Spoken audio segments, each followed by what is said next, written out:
That's right, it's Pearlmania500. We're back. That podcast that is a husband and wife duo who are just like an old slow cooker that your nana likes to bring to every potluck dinner. And what does she have inside it? Is it her famous jerked chicken? No, it's just a big steaming pot of lore. And what's she doing with that pot? Oh no, she tripped on the dog and she spilled the hot lore on the dog. That's the Pearlmania500 podcast. You're listening to it. Sit there, take it in, because here's our theme song. Mrs. P, you got anything else you want to say? I just love soup.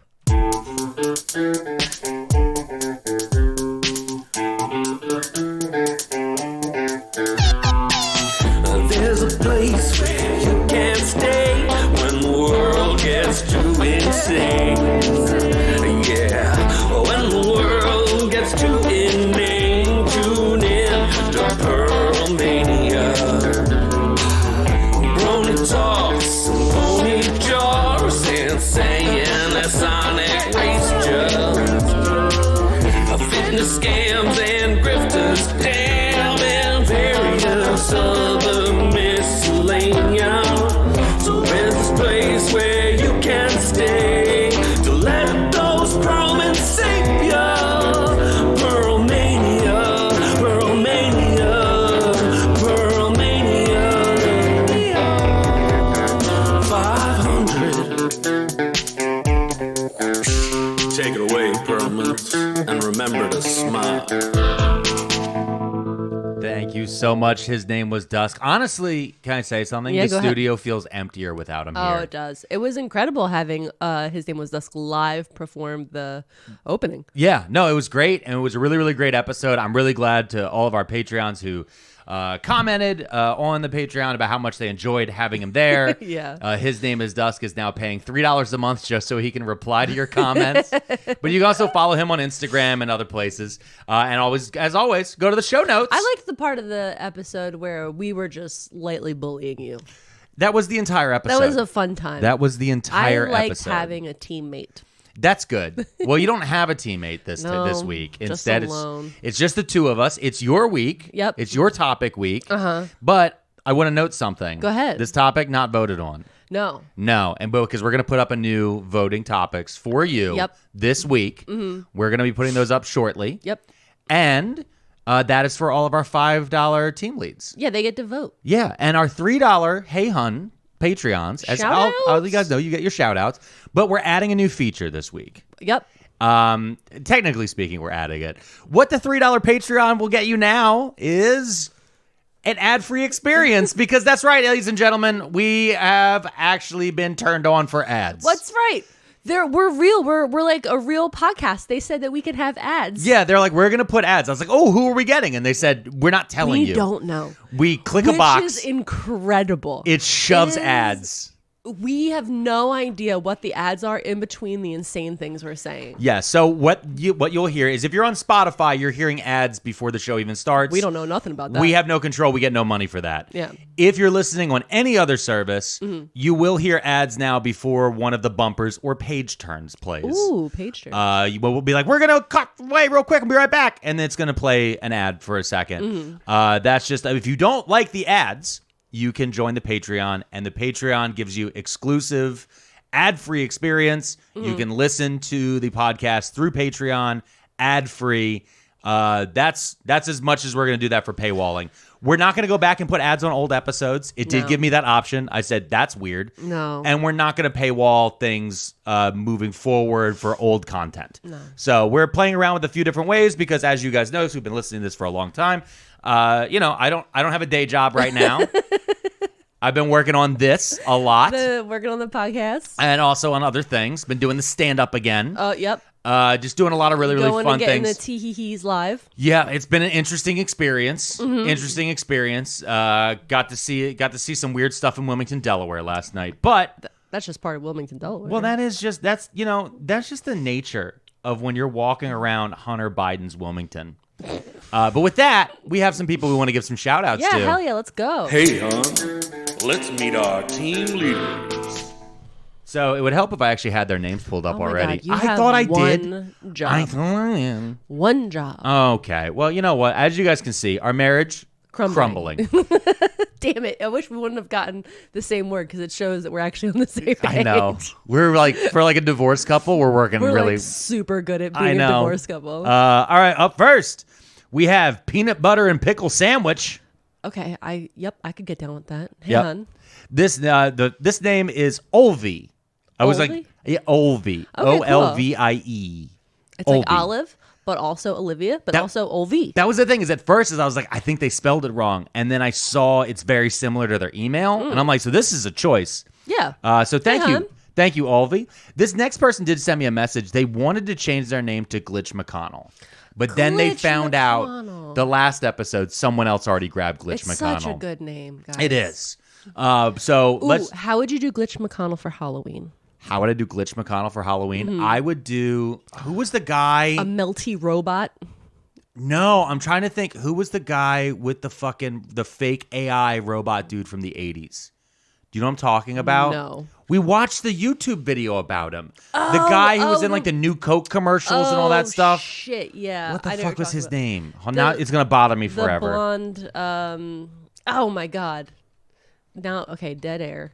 So Keep anyway. talking. Oh, well, what am I supposed to talk about? I have to type in Max Headroom. Okay, so Max Headroom, but droopy like a turtle. I would do a Max Headroom, yeah, but he would just be like, "My name is Merch." Merch. That would be him. I think that would really scare the local children a little too much. That's Maybe we kind should of the skip that. idea. No, I don't think they're prepared for that. There's too many little Spider-Mans walking around outside during Halloween to see Glitch McConnell. I'm gonna put a 6.5 foot tall Mars Attacks alien in our walkway. I cannot co-sign the purchase of such a thing, sir. How about a 14-foot tall skeleton? Okay, I mean, but hear me out. See, But exactly, hear me out. exactly. Once it's Hear not Mars me out. Attacks, Hear we me have out. people. You get the big skeleton, and then you can dress it up for every holiday. Put a little Santa hat on it. Put a little Easter Someone bunny already ears does on it. that. Someone already does that. I know, but they live Nearby. They not that nearby. Well, it's like 7 miles. I mean, ish. I feel like that's how far CVS's are away from each other. We could No, have the other big CVS's are much closer together. Targets are 7 miles apart, right? I don't even know maybe it's Wawa's are 7 miles apart? I feel like we have enough distance between the other giant skeleton family Yeah. that we could be a giant skeleton family. Let's find out. All right. Anyway, that person who wanted to be Glitch McConnell. Yeah. Ruben Hill. Hey, hun. After that, we have Allegedly High Hippie. Allegedly high hippie. Hey, I like hun. that a lot. Hit him with the allegedly. He also messaged, or they also messaged and said, I've been listening, binge listened to everything, and now I'm out of episodes. And I was like, well, don't wait. It's every Sunday. There's a new episode. Great news. We're here. After that, we have Lodi. Hey, hun. After that, we have Hopeless Geek Mantic. Yup. Hey, hun. I like that name. I'm That's a good proud name. of you for getting that right. I am too. That was a fresh read. Ooh, I like this. It didn't even open a whole new tab because it's a very long name. This name is Devin ___ needs to listen. Devin _ you need to listen. So here's the thing. This person messaged me and they said in their friend group, 2 of them listen to the podcast. Okay. A third person named Devin does not listen to the podcast. What? So what they like to do is learn facts from our podcast and then have discussions in the group chat. Perfect. Without explaining context. I love so that so much. what they said to me in the message was, we recently blurted out Katy Perry was involved with Steve Jobs' cancer, and then they did not explain it. So I am very happy. I am obsessed with that group chat right now. So I'm going to give them another shout out on that one. Devin ___ needs to listen. Hey, hon. Thank you so much. The day Devin logs in is going to be a wild episode. This next one, I'm glad I figured out how to do the echo on that. You ready for it? I'm ready. You ready? This is a big one. I'm ready. Leah. Hey, Leah. It's Leah with an exclamation point. Love it. After that, we have Mitch McConnell's stroke, the gift that keeps on giving. I'm glad that we're all just leaning in. Everyone is. Listen, the day that the man person dies. who's leaning in the most is the Green Ripper. I'm not Green? The Grim Reaper. I'm not editing that. We're going to leave it in. Okay, great. The Green Ripper. I don't know what happened. The Green Ripper. I had my own little personal stroke You while did. trying to speak. All right. After that, we have Photon.Pilot. Hey, hon. After that, we have Jordan Satterwhite. Hey, hon. I like that. That's pretty a cool good name. It's a good name. You know what's funny? What? When I was reading Satterwhite, I just kept thinking of Dave Matthews Band. What about them? Satterwhite. Except it's satellite. Oh, I don't know. That's fine. I didn't listen to Dave Matthews. You didn't grow up in the suburbs. Fuck off. After that, we have Didn't they jump? Megan. Megan. Didn't they dump a bunch of poop on somebody? They did by accident. They dumped a bunch of poop. The Dave Matthews Band, I think, were driving over a bridge. And I think it was a graded bridge. And their van, their tour bus had an issue where it evacuated the toilet. Okay. And it dumped it on a graded bridge as a boat was passing underneath it. So they God. spray. So the Dave Matthews Band has not only audibly shit the air multiple times, Yeah. but they shit on an entire boat of people. Oh man, Which is wonder pretty if they great. Sued.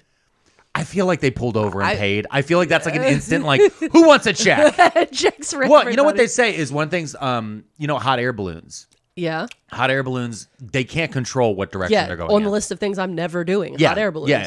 But one of the things, so they're being chased by people on the ground, and when they come down, they land wherever they land. Yeah. You don't really have control over it because of the wind. And one of the things they always do is when they hop out, they always pop champagne and hand people glasses. Whoever comes running up, they hand glasses to. Because the assumption being, whoever they're handing a glass to, if that's the property owner, that is payment for being on their property because they have to bring in trucks and stuff to remove this big heavy basket, roll up the balloon. It might screw up the turf. Oh my All God. of those things. It's I like had no idea. Yeah, it's this weird handshake, like bullshit legal thing. Like you can fight it, but it's definitely like it's a layer. It's up there with like the way car washes have signs. So like, if your side mirror breaks, that's not on us. It's like, well, Yeah. maybe you should turn down the I power. had no idea the hot air balloon people. I knew they didn't have control, which is why I would never get in one. They can only go up or down. They But can't side to side. It's up to I didn't God. realize that they were literally just landing wherever because I get so terrified Mm-hmm. of people in open spaces. Yeah. And nope, the people that live in open spaces don't like when you go near their open spaces. I want to say the only thing I've ever wanted to do is like, I know we're like, hey, Alex, don't do hallucinogenic drugs ever again. However, Okay. Albuquerque, New Mexico, All right. they got a balloon fest. All right. You're not getting in the balloons. No. I want to be on the ground Yeah. on all the drugs. Okay. And look at the balloons. That's my bucket list item. Okay. Is watching like 200 hot air balloons take off. Like, because it's like, I feel like that it's at happens 6 closer a.m. than Albuquerque. No, New but it's the Mexico. biggest one. It's Oh, the okay. biggest one. And I'll be on like peyote or something. I don't know. I'm dying at this Wow. point. Okay, It's years from now. This is getting dark. Maybe we should move on to the next Hey Hun. Oh, yeah, sure. Alyssa has a life. Alyssa, good for you, bud. Alyssa, Hey Hun. is your life where you want to go to see a balloon show? After that, we have Mrs. P _is_ why I'm here book club rules. Yeah, let's go. That's a good name. Hey Hun. After that, we have Squirrel Chan. Squirrel. Is that like 4chan but for squirrels? They sent in a They're- message. they're They said nuts. they've had the name for a very. They're nuts. After that, we have Village Sea Witch. Hey Hun. I like so many witches. Yep. Last week we had witches. I'm a bog witch. Yep. After that, wait a second. Did you just lose your spot? I did lose it just for a second. Hold on. Unbelievable. It was just a little clicky. Mm-hmm. And that was it. That was everybody? That was everybody. Oh my God, we did it. It's Yeah. not that you lost your spot, it's that we completed our task. We completed it. I was looking at the wrong page. Oh, That thank is goodness. everyone for the week. Thank you all so much for supporting us. Yeah, guys, and this podcast. We so really that we can appreciate it. Really focus on getting the best stuff out there. Yeah. That's what we're doing if you listen to us right Hey, now. let's meet our team Alex leader. on peyote watching balloons. Well, that's kind of the plan. So, that's been the intro. Mm-hmm. So we're going to take a little commercial break. Oh my God, that's crazy. I know, it's a weird feeling. I can't wait to listen to this podcast when it goes live and hear what commercials get stuck in our podcast. It will be odd. We're gonna get it. We're gonna get yelled at. You know who it's going to be? What? I guarantee. I have a feeling. Don't you say their name. Who? You know the ones. Yeah, well, I mean, they could be worse help. Pearlmania, Pearlmania, Pearlmania, Pearlmania. 500. Yeah, let's go. Yeah. It's my turn. It is your turn. I forgot to mention the P.O. box. Okay, it's All right. fine. Okay. So anyway, here's what happened. Okay. Okay, so Oh, you want me to hit this no Nazi button? you should not hit that button. We're not hitting the no Nazi button? Do not hit that button. Okay. Should I leave the allegedly button queued up? I don't think you need the allegedly button because everybody's super dead. Okay, that makes me feel a little bit better. Yeah. But they are Nazis? I mean, we'll get there. Okay, so here's what happened. The last episode I did was about Bragg's apple cider. Yes. And the weird deep dive hole I went down in reverse from Katy Perry. But then I read it to you the other way. Yeah. So what had happened was, while I was reading that, we talked about it on the podcast, but I got really obsessed with the idea of quackery. Yeah. And like the idea of like there were people that were just like quacks, and then there was like the American Medical Association trying to like get these quacks out of business. And so I started looking into who were the biggest quacks. And I found this guy. His name is John Romulus Brinkley. Hold on. What? You had me at Romulus. Okay, listen. That is amazing. John Romulus Brinkley. Okay. The first sentence of his Wikipedia page. I copy pasted the first sentence of his Wikipedia page, and it says, John Romulus Brinkley was an American quack. And I said, bet. I'm looking into this. I'm in. I'm going to deep dive into this man. Can I tell you, Go ahead. John Romulus Brinkley, every time you say it, I keep thinking, John Jacob Jingleheimer Schmidt, except John Romulus Brinkley Schmidt. Like, I don't know why. It just keeps... So here's one crazy thing before Okay. I get started. Is I actually got... Well, we actually got an email or a comment on our... on the apple cider vinegar post. Yes. Someone suggested, it was Moss Way commented, and they suggested that I do a deep dive on John R. Brinkley. So Moss Way, listen, you and we were on the same wavelength because I started this earlier, but when I saw that, I was like, oh my God. Yeah. Somebody else understands that I need to understand the quackery more. Yeah. So So this is officially now, I think we're pretty clear on saying now. yeah. August, Quack Month. Quack month. We're in Quack Month, guys. Quackery, y'all. Because last week I did a bunch of quackery. Yep. With that crazy, with the herbal teas and Yeah. everything. That's all based in Just a quack lot of science. Yeah, a lot of quack science mixed Quack in. science. Because the thing is, and one thing to keep in mind for everybody about quackery is there is a hint of truth. There's that idea. It's like the not old wives' tales, but like that village logic. Yeah. Don't eat apples found on the ground on Wednesdays. And you go, I like okay. what you're saying. Yeah. And I agree to it in some extent. Yeah. But maybe not for this specific guy. No, I don't mean. And when we get into it, you'll know why I'm putting a little prelude on that. Yeah. On what you're saying, because this isn't don't eat apples from the ground. Okay. This is gonna get real crazy. Okay. So Okay. you know what? Let me just sit back. Sit back. I'm gonna lean all the way wow. back. I'm gonna go here. If we ever start recording these, people are really going to be in for a time. If we ever actually, I mean, recording them like with video cameras. If we ever did it with video, it would just be my feet. Oh no, free! We're not giving out free foot pics. That's a whole different. No, Patreon. that'd be on the Patreon. So okay, on feetfinder.com. Brinkley was born to John Richard Brinkley. Okay, so this is going to be a little difficult for a minute because it's the dad being the same name. And as they're the son. all named John. Oh my God, yeah. Okay, so I'm talking about his dad. John Richard Brinkley was a poor mountain man who practiced medicine in North Carolina and served as a medic for the Confederate States Army during the American Civil War. Oh, so he's a piece of shit. Okay. Brinkley's the dad's first marriage was annulled because he was underage. Whoa. He was too young. So his first marriage was annulled. Okay. After he reached adulthood, he married 4 more times. What? And outlived each of his young wives. Oh, that's suspicious. That's very suspicious. Suspicious behavior. So John Senior's out here. First thing, so we already, if we wanted to go with the background bullshit psychiatrist, it's like, well, so he got married super young. Yeah. To an older lady. I guess so. I wasn't able to find any back. So information. he was sexually active too early. Too early. And then he just kept marrying a series of younger women who mysteriously he keeps outliving. Yep. How many kids does he have? Does it say? There's a few. Okay. But so he outlived each of his young wives. In 1870, at the age of 42, he married Sarah T. Mingus. Later, these names. I know. Mingus. Mingus. Later, the 24-year-old niece of Sarah Mingus, moved into the house. Her name was Sarah Burnett.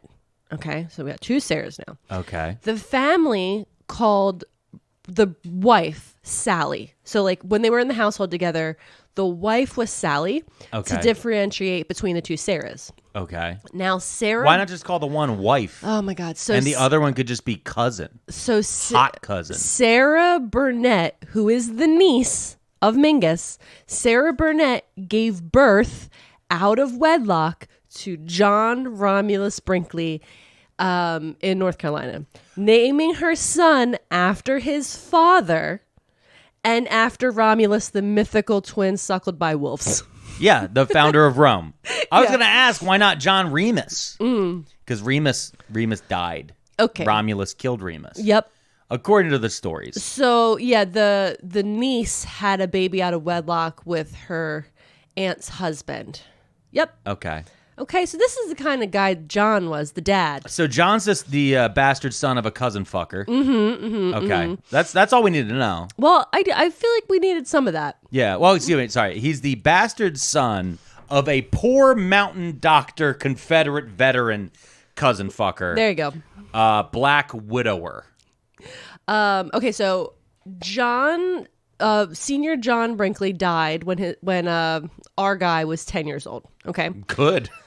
Might be the best part of the story so far. This old Confederate doctor walking around in the woods just banging and murdering young women. I mean, so young Brinkley attended a 1-room log cabin school in the Tuskegee area, held each year during 3 to 4 months of winter. So that was his main schooling.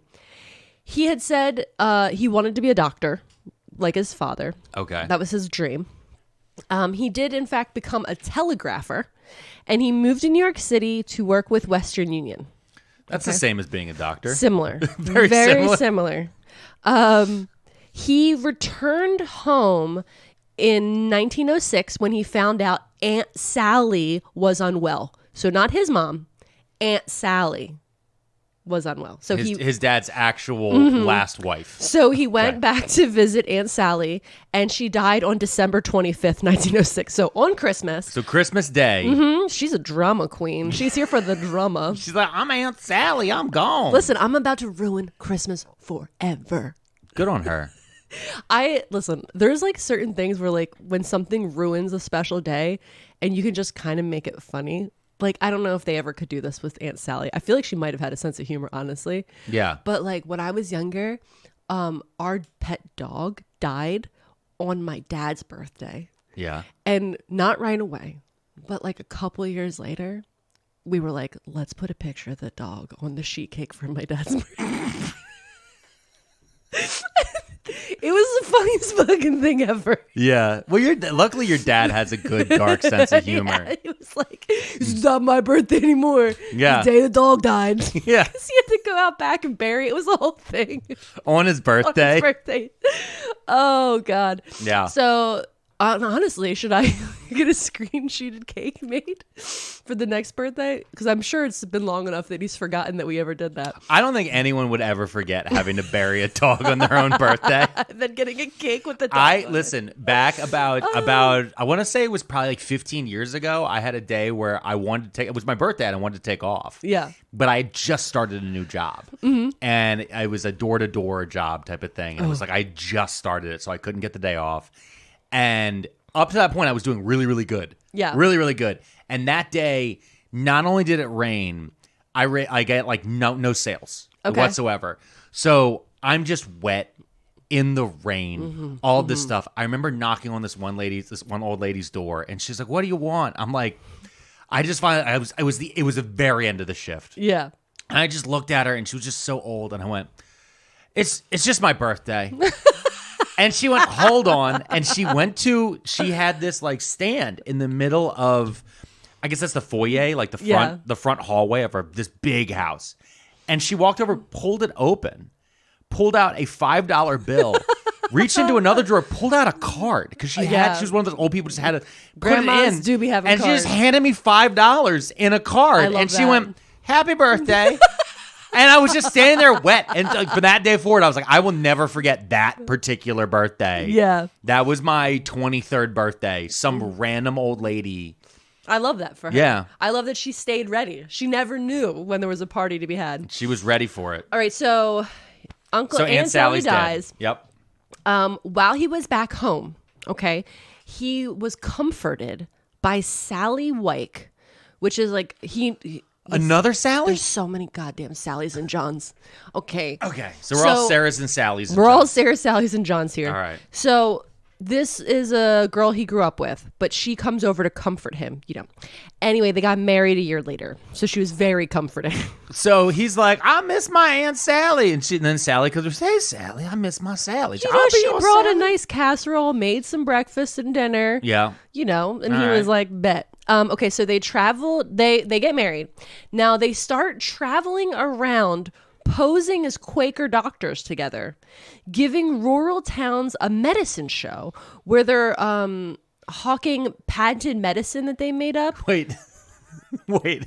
So hold on. Yep. Wow. We went 0 to 100. That was We went 0 a to fucking 100. jump. When I did the one last week, that guy went to school. There was things that be done.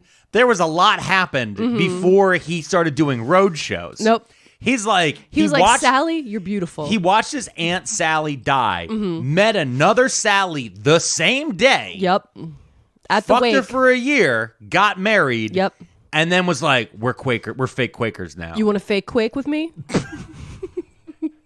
So Okay, so they're fake Quakers. So they're- and now are they're they in fake- North Carolina still? Oh man, they were in Tuskegee before, right? Yeah. North Carolina. Okay. So they're posing as fake Quakers, and which is so funny because if you've ever met a Quaker, like they're not like. Most of our listeners haven't. Oh, okay. I want to be There's clear a about lot that. of them around We're here. in Pennsylvania. Yeah, there's a lot of Quakers. We're in a very around here. heavily Quaker area, which means by that I mean there's like maybe 2% of the entire population. But they're known to just be like very like quiet, demure type. Like they're just not like you wouldn't see They're them. not outgoing. They're not not like, out- hey, I'm a Quaker here. Yeah, like the idea of like doing a medicine show isn't. What Get your Quakers are essential doing. oils here from the Quakers No. coming down the street. Quakers are like, have you sat alone with your thoughts for an hour? Like that's different. We're going to sit quietly in a room till God moves one of us to speak. Yeah, it's a different experience. So it's like Worst funeral I ever went It's to. funny that they don't know what Quakers are like, but they're selling this idea of Quakers. Yeah. Very good. Okay. So the next thing they do is they move to Knoxville, Tennessee, Oh, what a jump. where Brinkley played right-hand man to selling virility tonics with a man named Dr. Burke. So he meets this guy in Tennessee. John named- Romulus meets meets Dr. Burke. Okay. And they start selling virility tonics Which together. is boner pills. Boner pills. Are any of them chewable? No. Like this week's sponsor, no, we haven't gotten them No. One day. yet. One day. Blue Chew's my white whale. Yeah. So So okay, all right. So this telegraphing son of a Confederate veteran, poor mountain cousin fucker, yep. telegraph man, Yep. who banged a lady who had the same name as his aunt, Yep. has now moved to Knoxville, Tennessee, to sell gas station dick pills. Yep, but they're tonics, so they're liquids. You got to drink them. Oh, okay. So Okay. we're doing dick shots. Yeah, it's like the 5-hour energies. Yeah. It's like that. Get me some yellow jackets. So Brinkley, They still sell that same They do? type of stuff. No, I'm saying like gas station dick pills and all that stuff. This is basically, he is the man who is selling you everything next to a register at a gas station right now. the gas station that's going to steal your credit card information Oh, because totally. they have the scanner. Yeah, on there's there. definitely a scammer right on top of that fucker. So Brinkley and his wife moved to Chicago, and they have a daughter. The daughter's name is Wanda. They're like the name's Wanda, the daughter. Wanda? Wanda. Was she a fish? So now Brinkley decides he is going to enroll in medical college. Now he's going to be a doctor? He's decided. He's waited he's been doing doctorate for years. No, listen. He's going to go to the Bennett Medical College, which is an unaccredited school with questionable curriculum focused on eclectic medicines. Okay, all right. So he's going to be a chiropractor. Oh, yep. Like that's you just described a chiropractor. Oh. I'm glad it's not a legit school though. He's not. Yeah. He's not pulling. If anything, this is a grifter. The grifter is thinking he's grifting the school, but the school is grifting him back. But in reality, it's like a shark remora. The school is a pyramid scheme. Yeah, they're all pyramid schemes. All right. So while he was in school, I'm starting to think. I'm starting to think this is why the pyramid's on our dollar. it's not Illuminati. It's not Illuminati. It's just that our whole entire society is built on MLMs. Yep. That go way back. Way back. Way back. All right. So while he was in school, he worked at Western Union as a telegrapher. Oh my God. At night and attended classes during the day. He can't help himself with Western Union. Okay, so the cost of school student debt started to mount from tuition, along with the cost of raising a family. But this is like 1912. So like the school was what? Like 2 potatoes and a grape? It was post-potato, for sure. Yeah, it's post-potato. Post-potato. Anyway, I did find one incredible line in the information about him. Yeah. It said, debts mounted from tuition, the cost of raising a family, comma, and from Sally's self-centered whims. Bitch, what? Who wrote this? I want to know what Sally's whims were. I bet it's for this period. Historically, like for the rest of history, her whims are acknowledged as a reason for debt. This is like what, like 1914, right? Where are we? We're in like no 19. We're like 1910. 1910. Okay. I bet like her self-centered whims. It's like probably too many gloves. Yeah, like it's something hat. crazy. It's like she has like 2 hats. 3 is crazy. Whoa. 2 makes sense. You have a Sunday hat and you have every other day. Yeah. But 3 hats? Unbelievable. What are you doing? Her self-centered whims. What? He has school debt. So we're over here like people are out here like we'll never afford a house because of our school debt. Yeah. Sally's out here with glove money. She's got gloves. Ugh. One color to match her shoes. They're just fancy. Listen, I'm not gonna tell. When we went over to their house to tea. Yeah. I happened to peep in their bedroom. Yeah. Sally on her nightstand. Okay. 2 combs. 2 combs. 2. What are they doing? I don't know. He's a telegrapher. So, while he was in school, Brinkley was introduced to the study of glandular extracts and their effects on the human system. I already don't like this.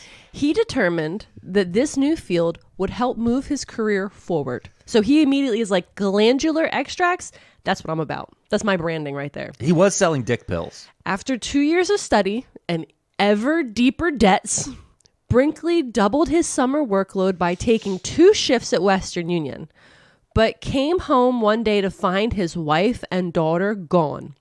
Sally filed for divorce and child support, but after 2 months of payment, Brinkley kidnapped his daughter and fled to Canada. Whoa! Sally, unable to obtain an extradition order from Canada, dismissed her suit for alimony and child support, allowing Brinkley to return to Chicago with the child. Wait, the what? couple reunited. What? Yeah. Wow, maybe her whims were self-centered. This might be about more than just gloves, babe. That shit's crazy. He kidnapped this kid and ran to Canada. Yeah, he kidnapped this kid, ran to Canada. Mm-hmm. And then she was like, fuck it. All right, whatever. Let's get back together. Yeah, I'm not going to get the alimony, so and he's I might just like, get back together. Oh, my God. Yeah. They deserve each other. In 1911, before Brinkley was finished his 3rd year of studies, Sally left him again. But she was pregnant and bore him another daughter.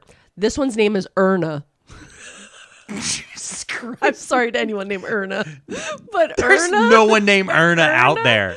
Erna. Oh, God. She gave birth to a grandmother. And she looked at a beautiful little baby and was like, Erna. Yeah. Oh, my God. You know what? I hope Erna never moves to Baltimore. They'd never be able to pronounce her name. Erna. It's just, that's such a specific... Erna. It's such a specific joke for a specific group of people. Yeah. Okay. If you guys... Hold on. For our listeners, I got to explain it.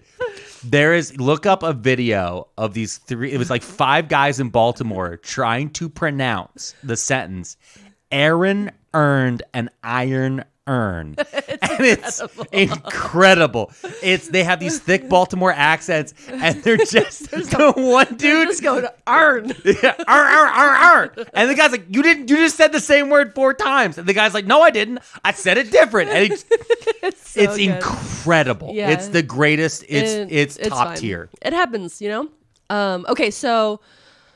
Okay, wait, she leaves, but she's pregnant. Erna's born. Did she give Erna back to John Romulus? No. So Brinkley, in the middle of all this, leaves Chicago to run away from his unpaid tuition bills and returns to North Carolina because that's where Sally went. She went to North Carolina. She went back to North Carolina with the kids. He leaves Chicago because he wants to get away from tuition, but he's saying it's because he wants to get his family back together. Okay. But this is also back at a time credit reports didn't exist. No. You barely had anything across state lines. Mm-hmm. So if you just wanted to just leave debt, you could. Yeah. Like now you can't do that. You could move 2 towns away and do a whole new life. Yeah. So he began working as an undergraduate physician, in air quotes. That's what he named himself, an undergraduate physician. Okay. But he failed to establish himself. He moved his family around to different towns in Florida and North Carolina, packing up and going around all the time, right? So he's just keeps trying to and he keeps showing up places and being like, I'm an unlicensed doctor. And everyone's like, no, thank you. Okay. No, thanks. Yeah, that's... But I almost finished. I was so close. In 1912. I was just allergic to perm. Wow. What? Wow. What? Oh, wow. I'm going to keep moving on because I have a lot of notes. Yeah. But I will come back to that later. Uh-huh. Okay. So Brinkley left his family again in 1912 to try to get back into his education. This time he went to St. Louis, Missouri. Now, he was unable to pay the Bennett Medical College tuition he owed them. So the St. Louis, Missouri school refused. Oh, no, I'm sorry. I got that mixed up. So the St. Louis, Missouri school said, okay, you can come to our school, but we need your records. And Bennett Medical School refused to forward his scholastic records because he had all that unpaid, all that debt. Yeah. Okay. So then instead of doing that, he says, I'm not doing St. Louis, Missouri anymore. He bought a certificate from a shady diploma mill known as the Kansas City Eclectic Medical University and returned home. So he just bought a certificate. You know what? If I'm ever at a doctor's office and his doctorate says eclectic on it, yeah, I'm leaving. Immediately gone. The eclectic, okay. On February 11th of 1913, his third daughter, Naomi, was born. They must have the craziest fight sex. That's the only thing I can figure. Because, I keep thinking that they are done. Yeah, no. And more kids keep showing up. The family of 5 immediately moved to New York City and then back to Chicago. Oh, my God. When Brinkley refused to give up his goal of being a doctor, Sally left him this final time, taking the 3 daughters back to North Carolina. Okay. Okay, so she's had enough of his dream to be a Are they doctor. taking trains everywhere? I'm just trying to think I of, can't even imagine how they are traveling this much. Because, cars aren't as big With yet. babies? Yeah. Oh, God. And, they don't have rolly bags. Oh, my God. Can you? Yeah, they have trunks. They have trunks. Oh. Everywhere they're going is trunks and carts. I can't. Okay. Meanwhile, they don't have to worry about not fitting their package in the carry-on thing. Oh, yeah. I mean, they're not taking Frontier Airlines, so it's fine. Anything that isn't Frontier Airlines is actually a step up. So Brinkley moves to South Carolina, Greenville, South Carolina. Oh, I've been there. Gross. And he opens a business with a man named James Crawford. Okay. They open a shop called the Greenville Electromedic Doctors. What a name. The Greenville Electromedic Doctors. Wait, can I guess? No, just wait 1 minute. And placed advertisements around town to attract men who were concerned about their manly vigor. They injected color water into their patients at $25 a shot, which, with the math, is $800 currently. Telling them it was Salvarcian, which I looked it up, is a medicine that's used to cure syphilis that contains arsenic. In quotes, electric medicine from Germany. Here's how they advertised it. After 2 months, the partners hurriedly left town with unpaid rent, utility bills, and debts for clothing and pharmaceutical supplies. The local newspaper reported that the duo left about 30 to 40 local merchants with unpaid checks.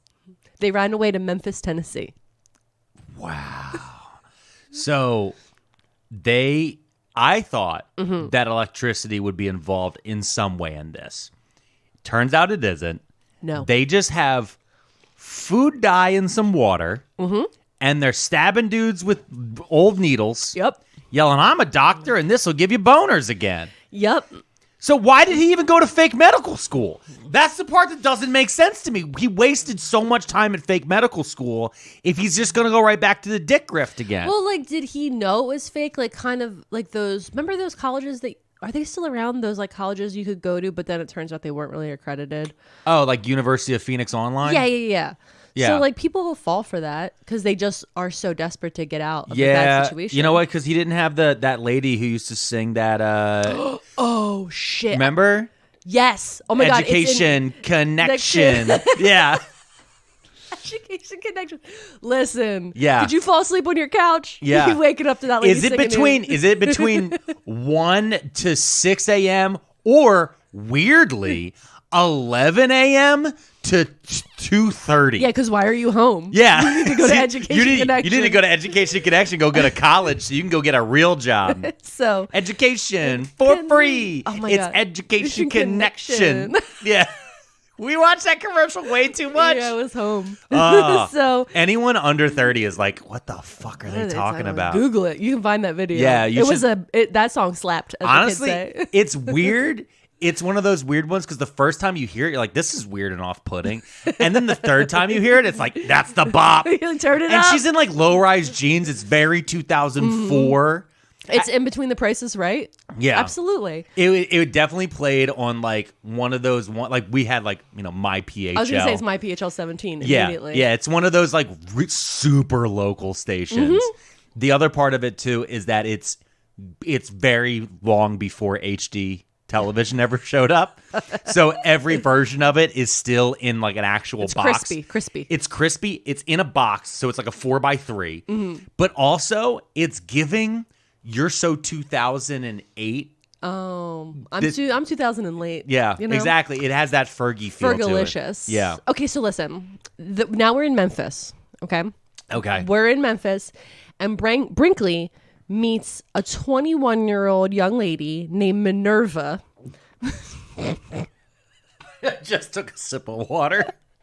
You can't do this to me. Minerva. Minerva? She goes by Minnie Why? Jones. What the fuck? Minnie Jones? Minnie Jones. Oh, what is this? Minerva. This is a fucking blues now album? she is a friend of Crawford. Who the fuck is Crawford?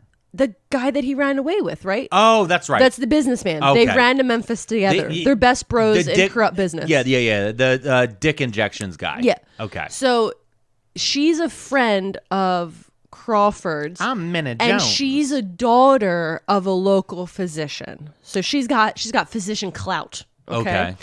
So her dad's a real doctor? Yes. Her dad's a real doctor. Okay. On August 23rd, 1913, after 4 days of courtship, Brinkley and Jones get married at the Peabody Hotel. Okay, that feels legal. Well, 4 days. And she's how old? 21. And he's how old? When is he born? He was born like 1870, right? I have lost track of his age at this point, but he already had 3 kids. Yeah, no, I'm saying like he's like been around. like I want to say he's in his late 30s now. Yeah, I think so. Because he was born in 1870. I guess I really can't do the math on this. Okay. But when I saw the Peabody Hotel, when I was reading this, I was like, oh, I love the Peabody Hotel. Have you ever been there? I've not been there. It's really fun because they got a bunch of ducks in there. It's like a whole thing. So like when you go to the Peabody Hotel, which is a beautiful hotel, it's like gorgeous inside. They like twice a day, it's like in the morning and then late afternoon, a bunch of ducks walk through the lobby and get in the fountain and then like immediately kind of just like get up and leave and walk back out the front door. And there's like a guy dressed up kind of like a guard that like protects the ducks. Okay. And so the history of it is that the guy who originally built the Peabody Hotel, rich, oil baron or some shit. Yeah. He was out hunting with his boys one day and they were wasted. And they came back to the hotel to keep the party going, of course. And they thought it'd be so funny to put the decoy ducks in the fountain. The thing is, back then, they just used real ducks as decoy ducks. They didn't have, like, rubber plastic ducks. So they filled the fountain with ducks because they just thought it was so funny. And then it just became, like, a tradition that the ducks got to stay. And now when you stay at the Peabody Hotel, they have, like, 2 duck parades. Wow. As part of That's like, a much different experience than I had in Memphis. Okay. When I went to Memphis, I stayed at a Super 8 motel. Oh, okay. There was someone smoking crack in the stairwell. Well, yeah. And I couldn't sleep because a series of people were getting the shit beat out of them in the rooms around me. Yeah. Loudly. Yeah. And I was just like, I think I got like maybe 2 hours of sleep. And it was I've never driven faster out of a town. Oh. Memphis was one of the most scary places I've ever been. It was scary, but I loved it. And also the food there. Like when people talk shit on Philly, I was like, no, I've never felt more in danger in my life than I was in Memphis. Oh. See, when I went to Nashville earlier this year, everybody was like, oh, Nashville's the best. And I was like, nah, it's Memphis. Memphis had better food. I did have great food there. Memphis. And the few things I did see, I was like, this is kind of cool. Yeah. But I was by myself and I didn't quite know where I was. And this was before Google Maps and like smartphones. Yeah. So I was just walking around with MapQuest directions. Oh my God, printed out. Yeah, I'd printed out. Like stapled together. I just needed to know how to get back to the highway. I was trying to get to Albuquerque, New Mexico to look at these balloons. Oh my God. So anyway, here's the thing. Brinkley is still married to Sally. So he's a bigamist now. And Minnie and John go on a honeymoon. Now, again, there's something, and I wish, the thing about history is that they often don't write down the history of women, because I want to know more about Minnie, because I feel like based on some of her behaviors, she has some type of pushy personality that I want to get to explore. Yeah. Because Minnie got John to take her on a honeymoon, right? Uh-huh. And their honeymoon, they went to Kansas City, Denver, Pocatello, and Knoxville. She was like, Jesus. We are honeymooning. That's a 4-stop honeymoon. Yeah, this is a honeymoon. She's like, we're taking a land cruise. Yeah, and also there's no water in any of this. This is a bummer. Yeah. Anyway, Brinkley gets arrested in Knoxville. All right. At the end of their honeymoon. Yep. And extradited to Greenville, where he is put in jail for practicing medicine without a license and writing bad checks. Oh, they got him for that. I gotcha. Brinkley told the sheriff that it was all Crawford's fault and gave the investigators enough information that they were able to arrest Crawford in Pocatello. The 2 former partners met again in jail. Oh, they put him in the same cell? They put him in the same jail, dude. Oh, that's fucked up. After he totally fucking snitched. He's like, nah, it wasn't me, man. It was all Crawford. It fucking snitch. But, he didn't get anything in writing to get him off? He didn't even... No. He turned states without anything. And then he still ended up in jail sitting across from this dude. Ugh. Amazing. A South Carolina jail, no less, too. That's got to be a brutal jail. Woo, hot. Yeah. So Brinkley and Crawford decide to settle out of court with Greenville's merchants for a sum of several $1,000s, most of which Crawford paid. Okay. Brinkley's new father-in-law, Minnie's dad, the actual doctor, paid Brinkley's bail, but only contributed $200 to his fraudulent debt settlements, which $200 today would be $6,300. So still a bit much. Yeah. Brinkley rejoined Minnie in Memphis, where she's been waiting for him. There, in Memphis, Sally Brinkley shows the fuck up and confronts the couple. Okay. Informing Minnie that her husband is a bigamist. And they get into a huge fight, all 3 of them, obviously. But wait, didn't Sally leave John? Yeah. Okay. But she didn't want him to be happy about it. Okay. Well, you said that with a twinkle in your eye. That was weird how you said that. So Minnie and John moved to Arkansas. Okay, they don't acknowledge any They don't even Sally deal with shit. the Sally shit. They just run to Arkansas. Going to Arkansas, All okay. Right. Where he obtained an undergraduate license to practice medicine. Oh my God. Air quotes. This dude. He starts advertising his specialty as the diseases of women and children. What? He made little profit and ended up joining the Army Reserve Medical Corps. Oh my God. Mm-hmm. He's so bad at medicine that he went and joined the Army this late in life. Yeah. And then, how many people did he kill in the Army? Because we're near World War I now. Listen, Brinkley accepted an offer to take over an office of another doctor. So this one doctor's moving, and he's like, listen, buy my practice. And Brinkley's like, bet, I'm going to do it. So when he does this, he does begin to turn a profit. Okay, not a lot, but enough. How many people has he killed so far? So because of this medical office he's running, he's finally able to pay back the debt to Bennett Medical University for all that back tuition, okay? In October of 1914, the Brinkleys, mini Brinkley, moved to Kansas City, where he enrolled in that city's eclectic medical university to finish out his last year of education. So basically, he just needs this fourth year, and he paid off Bennett, so they'll transfer all the documents, and he can get this last thing, okay? Okay.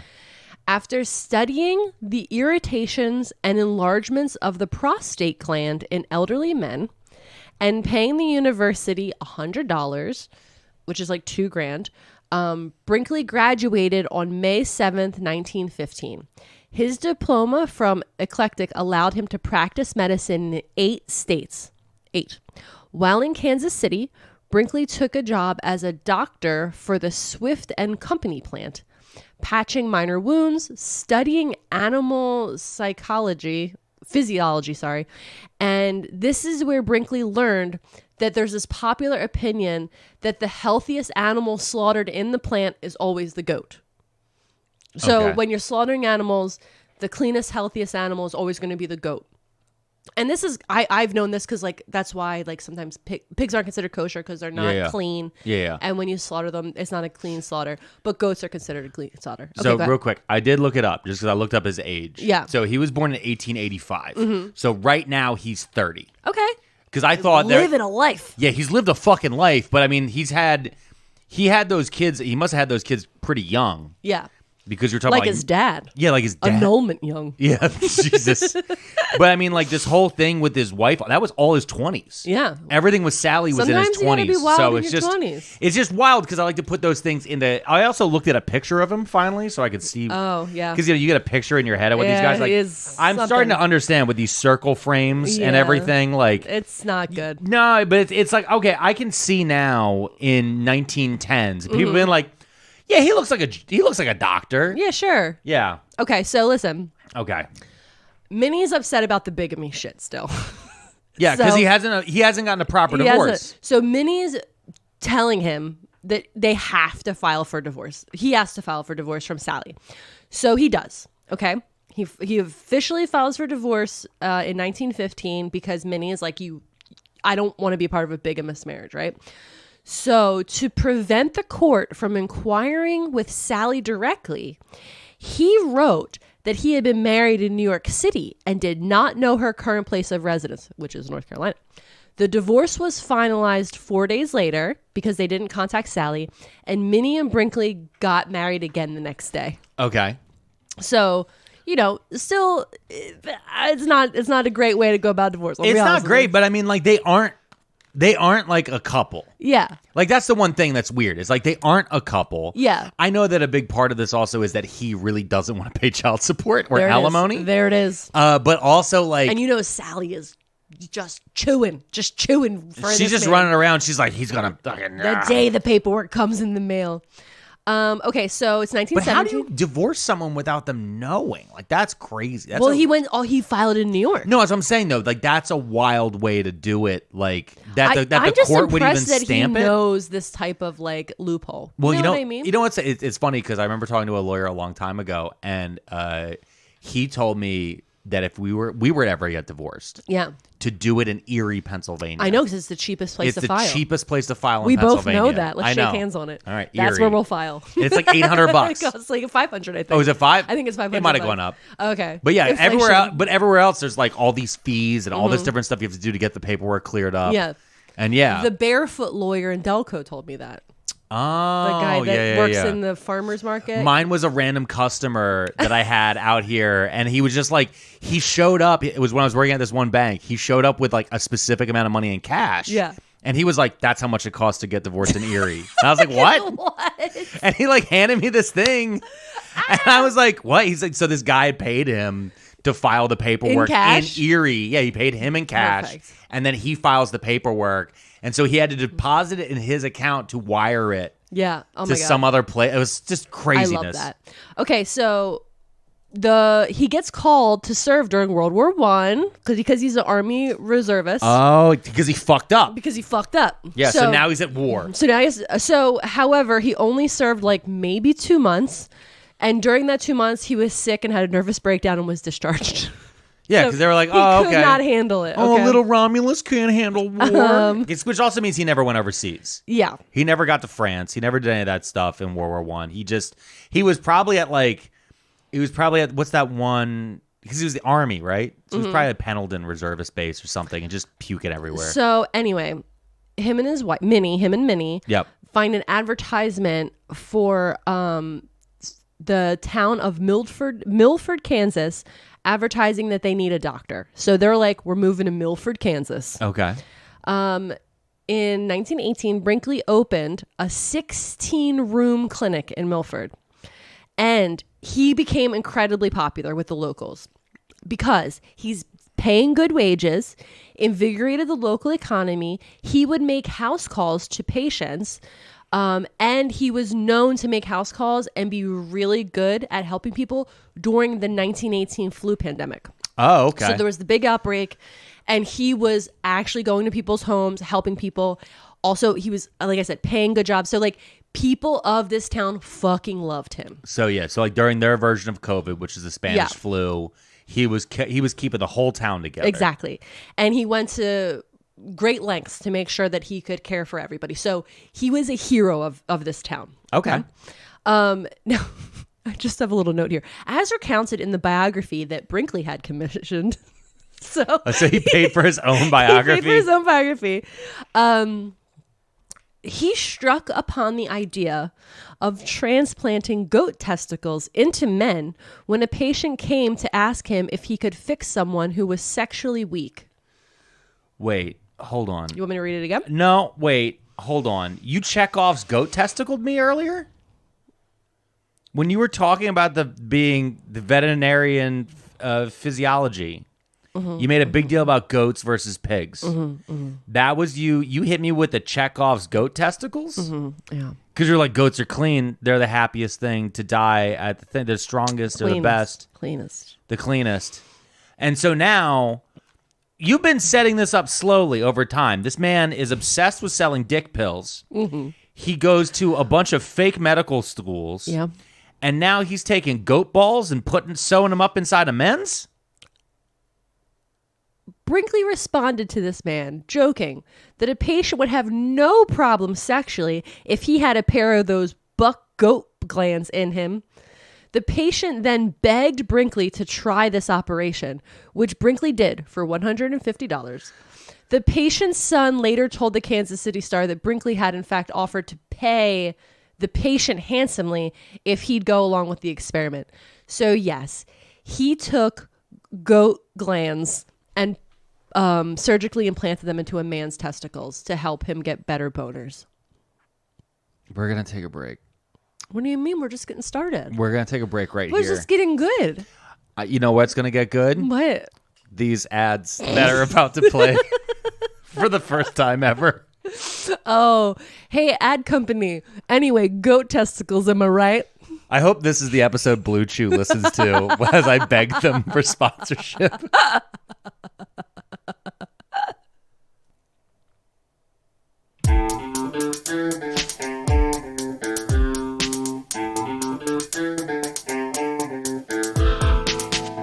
Our P.O. box is in the show notes if you want to send us stuff. Go ahead.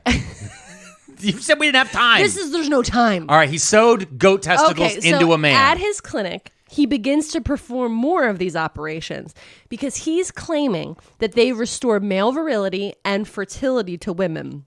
through implanting the testicular glands of goats into his male patients. He's charging $750 per operation. That's $11,000. What currently. the fuck? Following one of his operations, the body of a patient... Okay, so following the operation, the patients typically would absorb the goat tissue as foreign matter, right? So the body would just absorb it.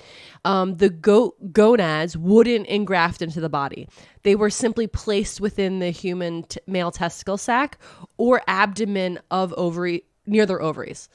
So they would just like put them in there. So wait, so he's just putting goat balls into people. Yes. And then they're just rotting and being absorbed into the body? They're being absorbed into the body, or the body's rejecting them the way that it does. Like a bad thing. Yeah, But that's what I'm saying, but though. it's very hard in this beginning portion to find any information about all the ones that went wrong. Yeah. It's all about how, oh, you know what? If the body just absorbed it, you're still getting the glandular effects. Yeah. Now, unsurprisingly, in light of his questionable medical training, not completing any reputable He medical went to school. eclectic schools, babe. Babe, he went to eclectic schools. That's how he ended up. And then he worked at a slaughterhouse, and he was a telegraph man, and he threw up before going to a war that he never joined. He's eclectic. Yep. He was also known to frequently operate while intoxicated in less than sterile operating environments. So many patients suffered from infection, and an undetermined number died. So this man is just walking around. We're in Kansas, right? Yep. This drunk man is just walking around Kansas going, I'm an undergrad doctorate. Let me sew some goat balls in you. $11,000, please. It'll make your dick hard. Yeah, you know what? This actually matches for what I've seen in Kansas. This sounds exactly like this sounds exactly like a parking lot at a Love's truck stop. Brinkley would be sued more than a dozen times for wrongful death between 1930 and 1941. Oh, wow. In 1920, a newspaper highlighted Billy, in quotes, the first goat gland baby, which was a man who had gotten the surgery, was able to get his wife pregnant, and they named the son Billy after Billy Goats. Is that where Goat Boy comes from? No, but that these people named their son No, the Billy. SNL character, Goat Boy. Yes, that's where he comes from. Okay. Soon after this, Brinkley opened up a shop. He scored advertising through newspapers, and the wife of his first goat gland transplant patient giving birth to the baby boy was a big deal for the promotion. He started promoting that goat glands could cure 27 ailments, ranging from dementia to emphysema to flatulence. He started a direct mailing blitz and hired an advertising agent who helped him portray his treatments as turning hapless men into the ram that am with every lamb. That's the actual... The ram that am with every lamb. That was his slogan. The ram that am with every lamb. But lambs are children. I think that's the point. But it should be you? I don't know. Ba ram you is how the saying goes from Babe Pig in the City. No, that's just from Babe 1. So this burst of publicity. Okay. Attracted... Let's not call it a burst. Oh, this burst. Let's not call it a burst. This burst. He's out here sewing up rotting goat testicles into random men. And women. And the women part is crazy. Yeah. The guy, honestly, the women part, I don't know why that bothers me more. I know that comes because women are usually smarter. Yeah, but like with Sorry. listen, a dude being like, I'll do anything to get my boner again. Yeah. You're get that. Yeah, that's what men will do. Completely understand Listen. Okay, so anyway, the publicity attracted the attention of who? The American Medical Association. Of course. Which sent an agent to the clinic to investigate undercover. Oh. The agent... Imagine being that agent. I have a license to thrill. Let me read you this next sentence and then imagine being this agent. The agent found a woman hobbling around Brinkley's clinic who had been given goat ovaries as a cure for spinal cord tumors. What? Yeah. Yep. So, from then on, Brinkley was on the AMA's radar. including catching the eye of a doctor who would eventually be responsible for his downfall, Dr. Morris Fishbein, who made his entire career exposing medical frauds. Now, when I heard about this person being responsible for his downfall, I was like, who is Morris Fishbein? I like somebody who has a goal, right? Yeah. So I looked him up and I was immediately on Team Morris when I found this quote. Again, so like on his wiki page, in his bio, one of the top quotes says, Fishbein is vilified in the chiropractic community due to his principal role in founding and propagating the campaign to suppress and end chiropractic as a profession due to its basis on pseudoscientific practices and nothing. A hero! Morris is my man. Dude, Dr. Morris Fishbein. Yo, listen, he said, quackery, no thanks. Okay, now real quick. I want to roll back on two things. Okay. Number one. Yep. Jim Brewer is the comedian I was thinking of from SNL. Ironically, Jim Brewer is going full Trumpy now. Oh. And he's totally into like vaccine denial and all this stuff. Well. But he became famous playing a character called Goat Boy on SNL, which is clearly derived from the story of John Romulus Brinkley. I like the idea of someone who got famous playing Goat Boy telling me about vaccines. Yes. Thanks, bud. Second thing, though, let's also dial back to this agent. The agent walking in and seeing a woman stumbling around because she has spinal tumors. And old John Romulus's answer was, throw some goat balls in her. Ovaries. Yeah. They were the ovaries of the goats. Oh, the ovaries of the goats. They gave the ladies the ovaries to cure the spinal tumors. Oh, my God. I don't... And these are just trusting people at that point. They're just like, sure, doc, whatever you say. You say so, doctor. Oh, my God. This will save my life. Oh. So... This man's a monster. Yeah. At the same time, there are other doctors... I'm still going to have fun. Okay. But he's butchering people. Yeah. It's horrifying. Yeah. And like when I was reading all about this specific portion... It's very American Horror Story. It's very like grotesque. Well, because it's one of those things where we're having like a fun, wacky time, and then we happen to open one closet door and it's full of bones. Yeah, and like not really fun, gross. Not Spirit Halloween bones. No, this is like, oh yeah, that's just the people I butchered. And you're like, no, and they had horrifying deaths. Yeah, horrifying, slow, agonizing painful deaths. In poverty, no doubt, because it costs $11,000. Yes, to get the $11,000 of today's money. Yeah, of today's money. So at the same time, this is actually kind of becoming popular. There are other doctors who are trying the same idea, gland transplantation. Yeah. So there's another doctor who is trying to graft monkey testicles into men, and Brinkley shows up. He's like doing like a demonstrated technique in Chicago. So Brinkley goes to Chicago, but isn't allowed in the door. He is refused allowed to go in. Of the monkey ball place. Of the monkey ball place. But there was like news media people outside, and the press of him being denied access actually boosted his public profile. Okay. Is that where the movie Monkey Bone comes from? No. Okay. In 1922, Brinkley traveled to Los Angeles at the invitation of Harry Chandler, owner of the Los Angeles Times, who challenged Brinkley to transplant goat testicles into one of his editors. What? What? I challenge you to shove something? If my boss came to me and said, you're going to have this elective surgery for an article? No. What? So here's the thing, though. You're also this is back at a time when the newspapers were closer to the internet of today and social media. So this is BuzzFeed? Not even BuzzFeed. No, this is more the equivalent of somebody who has a YouTube channel. That's more like today we treat newspapers because there's like the top ones like the LA Times, the New York Times, the Washington Post. All these different ones. We're like, these are reputable places. But there used to be a lot more newspapers. A lot of the shittier ones. I know. The shittier ones are not. The Dollop has a fun series about it. It's my favorite. I know. I'm saying for the listeners, though. Oh. You always have to remember that there's people listening to this who I know don't know everything. So we're trying to lay a world for them. Listen. No, you listen. No, it's my turn to talk. But I'm talking. It's my thing. Okay. So he said if the operation was a success, he would make a big deal in the newspapers about it, right? And he would write him up. But if it wasn't a success, he's going to lambaste him and kill his career. So anyway, So the whole thing is a success, right? The editor doesn't die. Good job. And so then the newspaper writes about this like most famous surgeon in America. He's the best, blah, blah, blah. This new goat gland thing is working out really well. And Hollywood people start reaching out.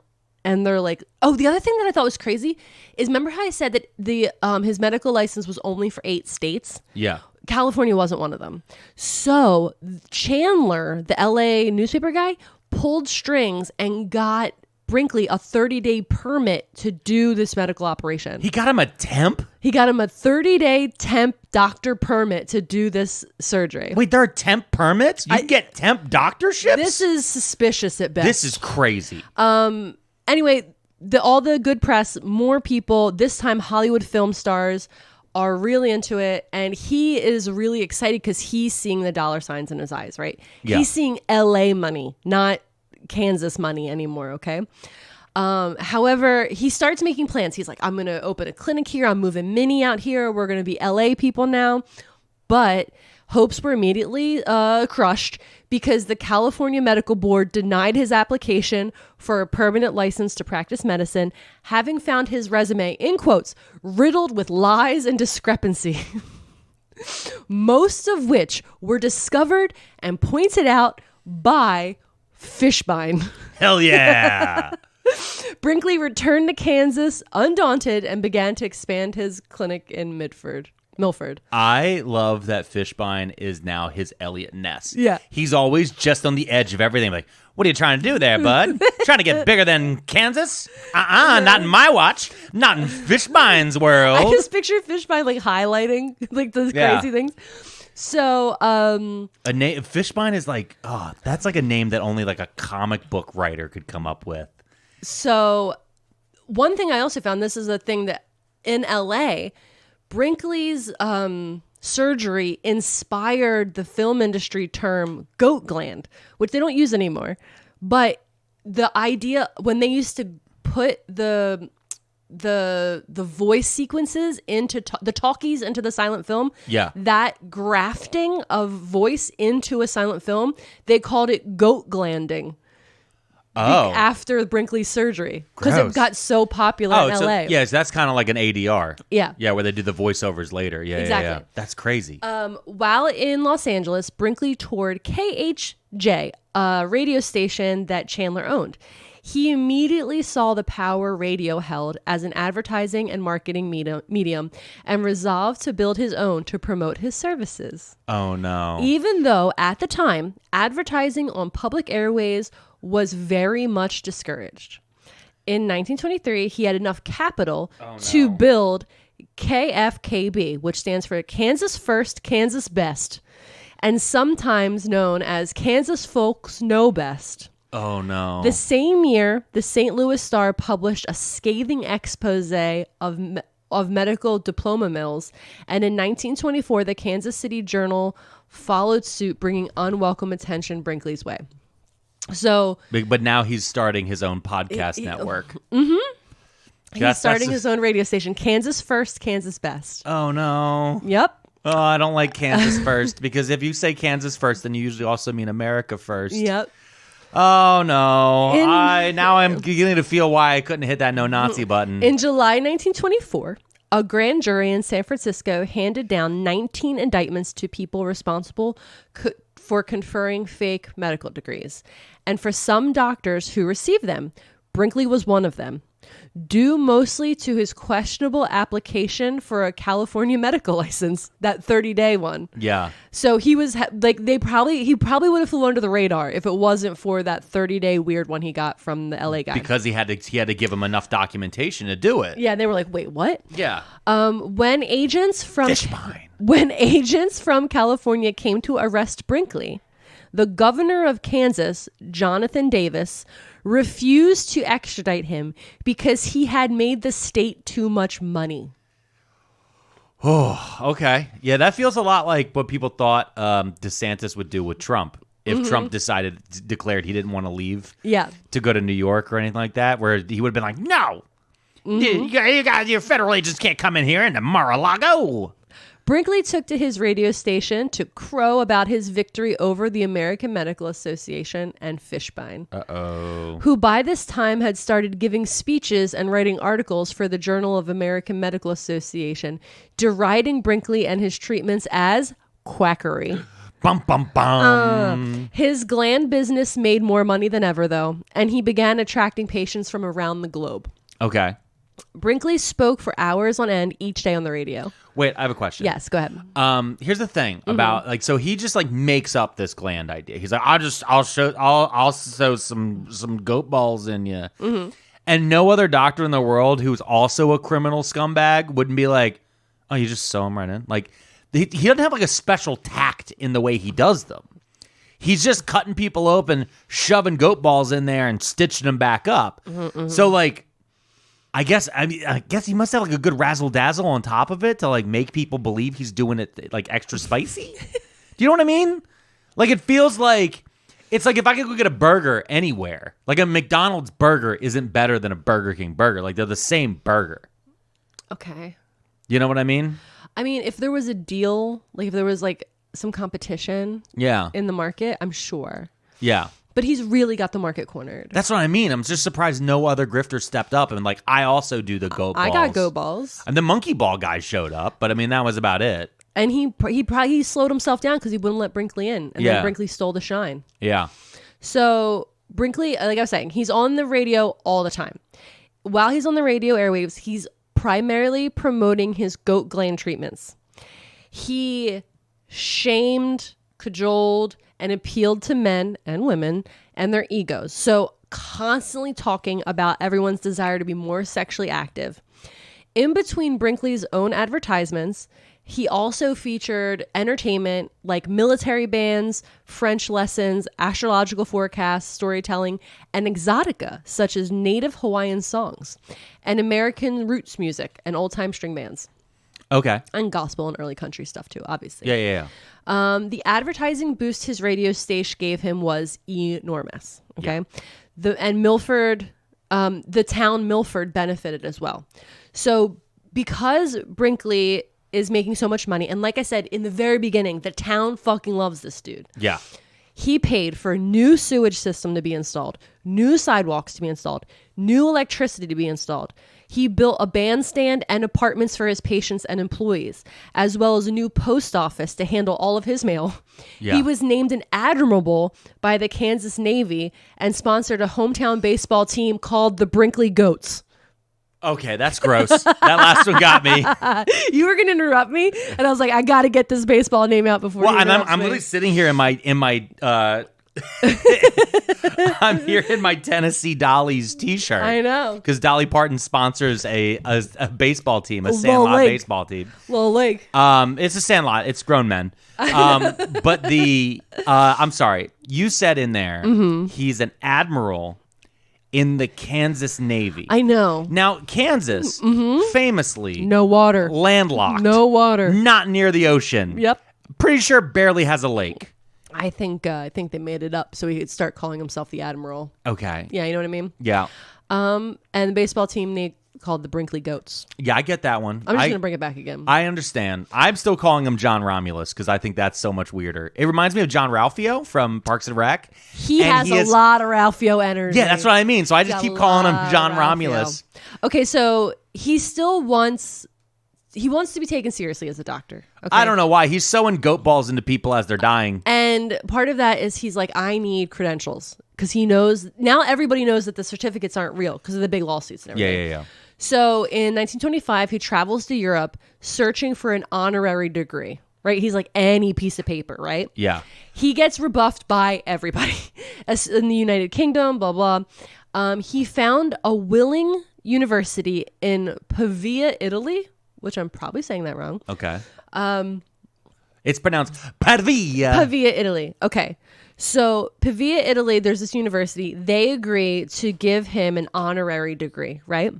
Now, Max Thorak heard about the degree and pressured the Italian government to rescind it, okay? Now, who's Max Thorak? That's Fishbein's former teacher. Shut up. There's like the whole network of Fishbeins. Fishbein's watching you, dude. eyes on you, dude. So Fishbein reaches out to his former teacher, Max Thorek, and gets him to pressure the Italian government to rescind this fake credential, right? Yeah. There's kind of a bit of pushback. They don't want to do it. They're like, listen, this is good promo for us. Yeah. Like, he's very famous, all this stuff. Yeah. Benito Mussolini himself revokes the degree. Wait, you telling me the fucking fascist dictator of Italy steps in and goes, we're not doing this. Do not give the piece of paper Rips to the it up. goat ball man. Yeah. Brinkley claimed this. He claimed he had it until the day he died. He said he had the credentials. He got the honorary degree. He claimed it forever, but Mussolini revoked it. You know what's funny? Mussolini, there's a famous picture of this one office he had where it was a giant form of fascist propaganda. Yeah. And it's his face, and behind it says C, which means yes. Yeah. And that was the whole thing, is yes to Benito. And it's like the fact that Benito Mussolini is like, no.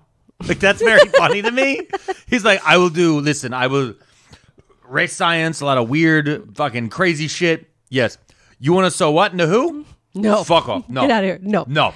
Because also famously, Benito Mussolini, voracious lover.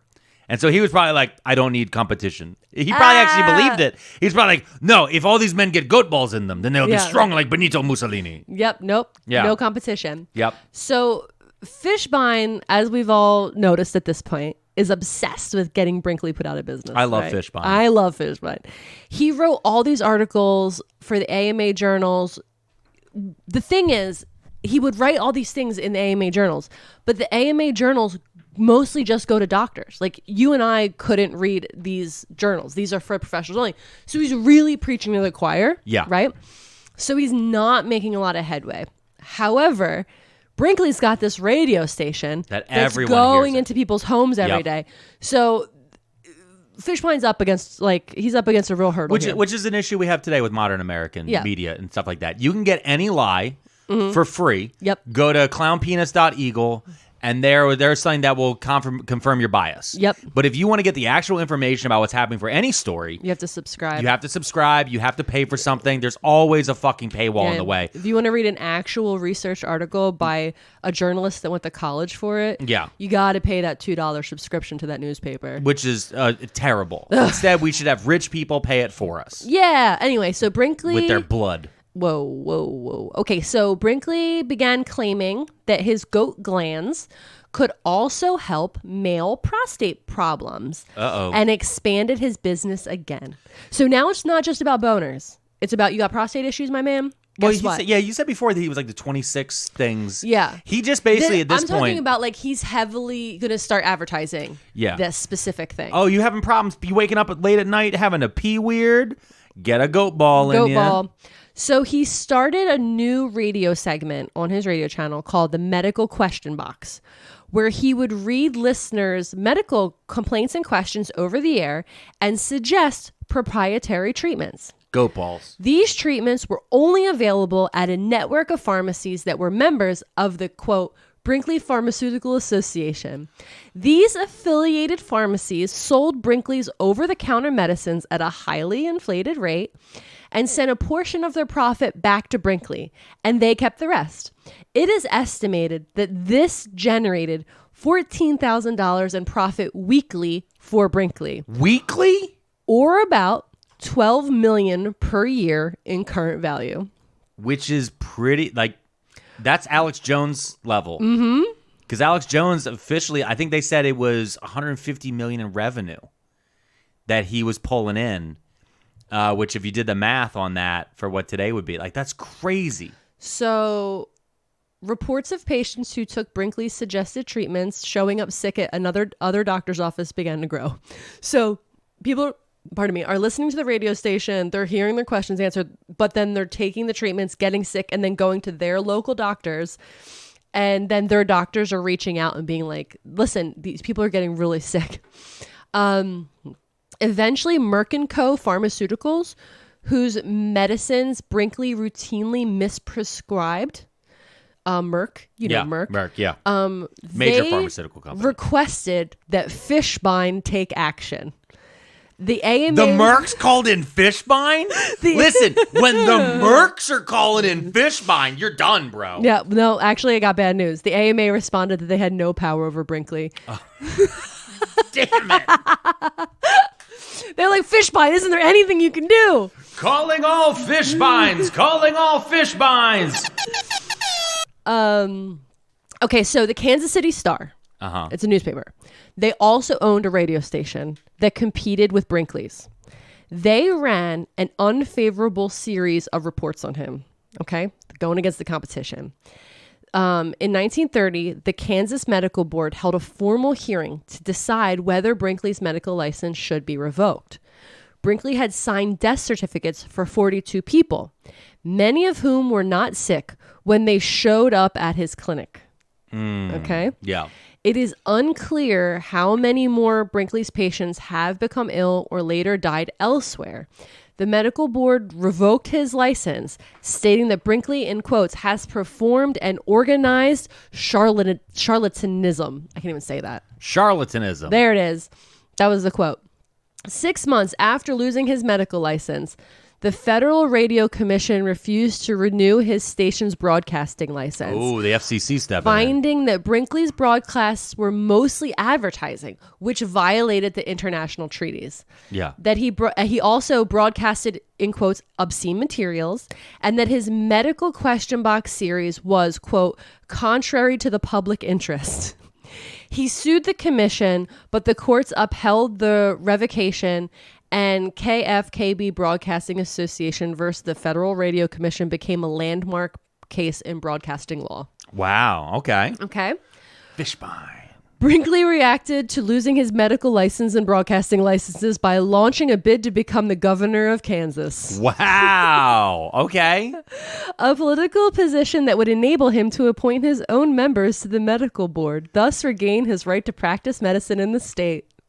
That's incredible. You know what's funny? I know we're talking about Kansas, but did you know one state over? I think Kentucky. Mm-hmm. They have a senator there who's a doctor. Yeah, Dr. Rand Paul. Yep. And he actually formed his own board to give himself his own doctorate. Yep. To pass his own doctorate exam. I wonder how that happened. Wonder where he got the idea. Oh, I wonder where he got the idea. He kicked off his candidacy just 3 days after he's lost his medical license, using his radio station to help his campaign. At his side was KFKB's biggest country music star, Roy Faulkner, who took to the stage with a guitar and hat in hand. A populist, Brinkley campaigned on a vague program of public works, a state lake in every county, free textbooks for public school children, and increased educational opportunities for blacks. That's the way he wrote it, not me. Yep. Lower taxes and old age pensions. He appealed to the immigrant vote by putting German and Swedish-speaking people on the air of KFKB. Brinkley enlisted a pilot with his own plane. Brinkley dubbed it the Romancer, to deliver him in grand style at his campaign rallies. In short, Brinkley was a master of the publicity stunt. Yep. Mm-hmm. When a prominent newspaper reporter ran an article critical of his qualifications to run a state, Brinkley mailed him a goat. Like a whole goat? Mm-hmm. A live one. A live goat? Yep. He mailed it to him. In a 1930 gubernatorial campaign advertisement published by the Belleville Telescope, his campaign ad basically was touting his military service during World War I and decrying the loss of his medical license. It instructed voters explicitly on how to vote for the write-in candidate. Okay. His campaign was conducted in independent write-in campaign, because he waited to declare his candidacy until September after all the ballots had already been printed. Yeah.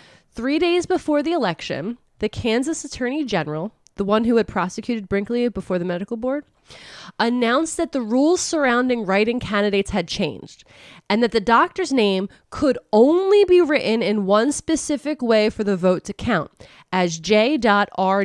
Brinkley. As a write-in candidate, he received more than 180,000 votes, 29% of the total vote. He lost to Harry Woodring, who would go on to serve in the cabinet of President Roosevelt, FDR. An article published at the Times in the Des Moines Register estimated that between 30,000 and 50,000 ballots were disqualified because people wrote his name wrong. Okay. Woodring later admitted that if those votes had counted, Brinkley would have won. Jesus.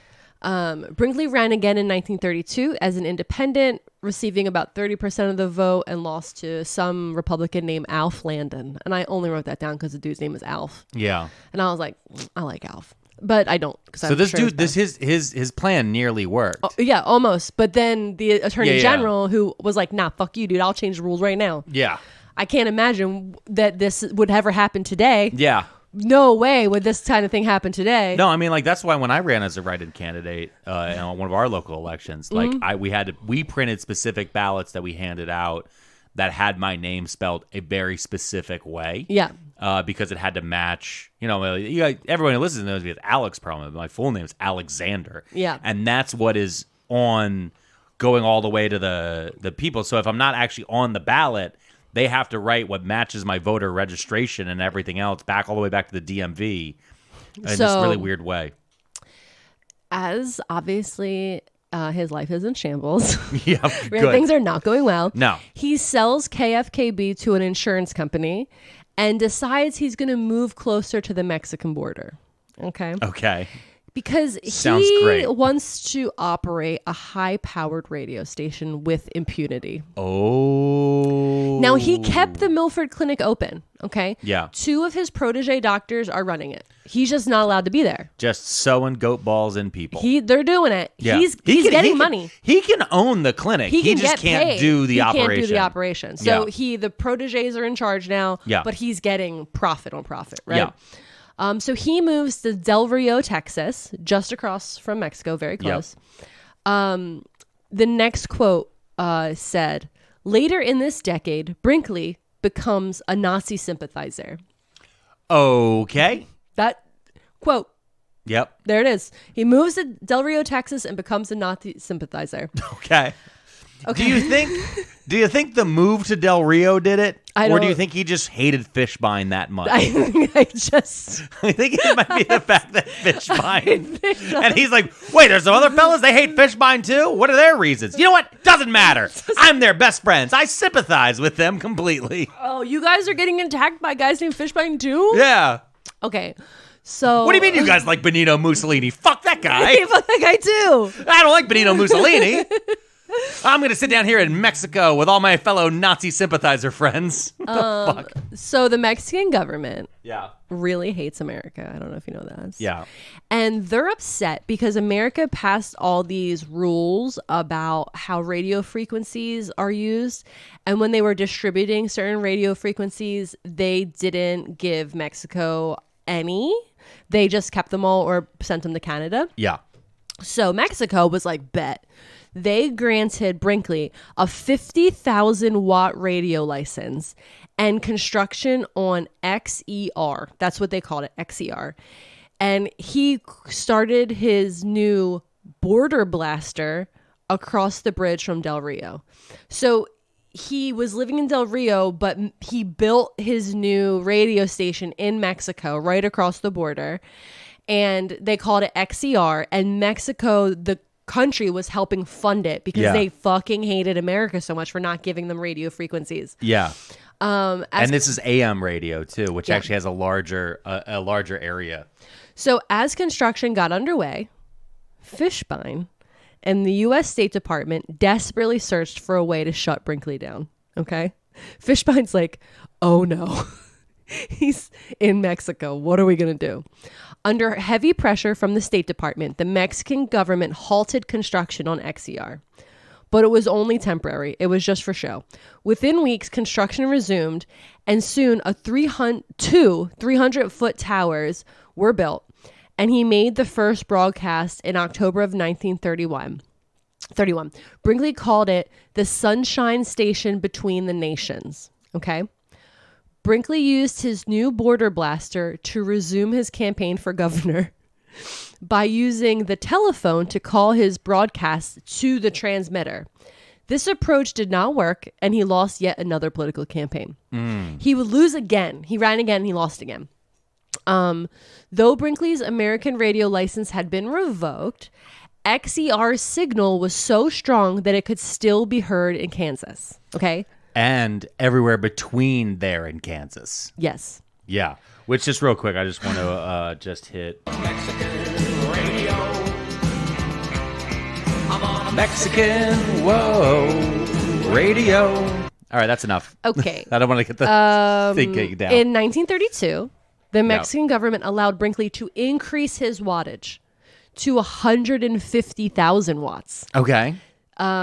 Several months later, Brinkley was allowed to again increase it to 1 million watts, making XER far and away the most powerful radio station on the planet.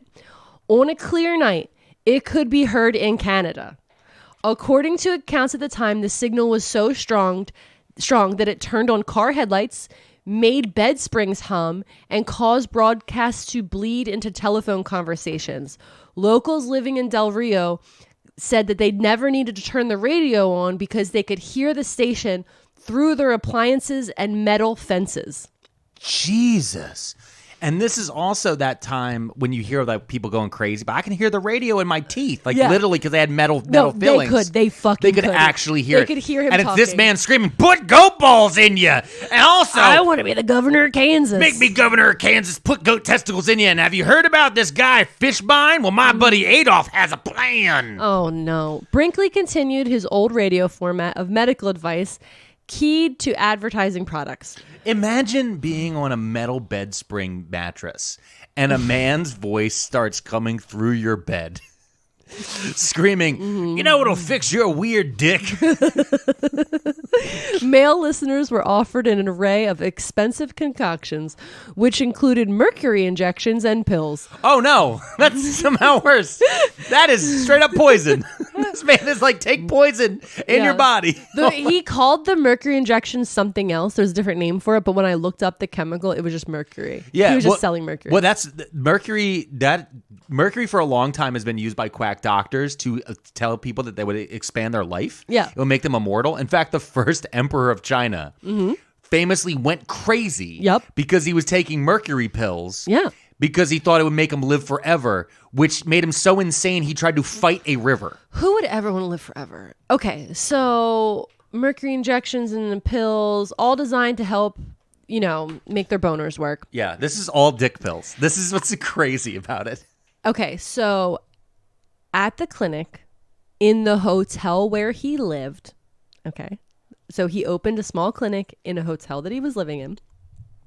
He performed prostate operations. He began selling airtime to other advertisers at $1,700 an hour. Oh, wow. Which is almost $30,000 now. Yeah. Giving rise to new hucksters, shilling products such as crazy water crystals, genuine simulated diamonds, life insurance, an array of religious paraphernalia, autographed pictures of Jesus Christ.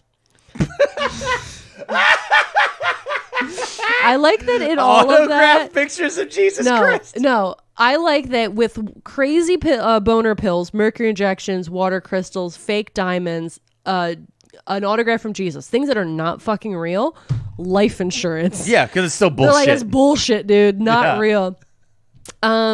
Brinkley continues having the radio line up with up and coming country stars, and he actually launches famous country stars of the time. There's Patsy Montana, Red Foley, Jimmy Rogers, the Carter family. Del Rio in Texas becomes known as Hillbilly Hollywood because of him. Okay. Okay, so then the FRC, that's our Federal Radio our Commission. radio waves in America. Yeah. They banned what they call, in quotes, spooks. And so over the airway, you could not have mind readers, fortune tellers, or mystics. That's what their definition of, in quotes, spooks is. Okay. They were not allowed to be broadcast on U.S. radio. So what happened was all of those mind readers and fortune tellers moved to the U.S.-Mexico border to follow Brinkley's format and started buying their own little radio stations so that they could broadcast from Mexico. Oh, my God. So people did start to do the same thing. Yeah. Brinkley is still going back and forth to Milford from Del Rio.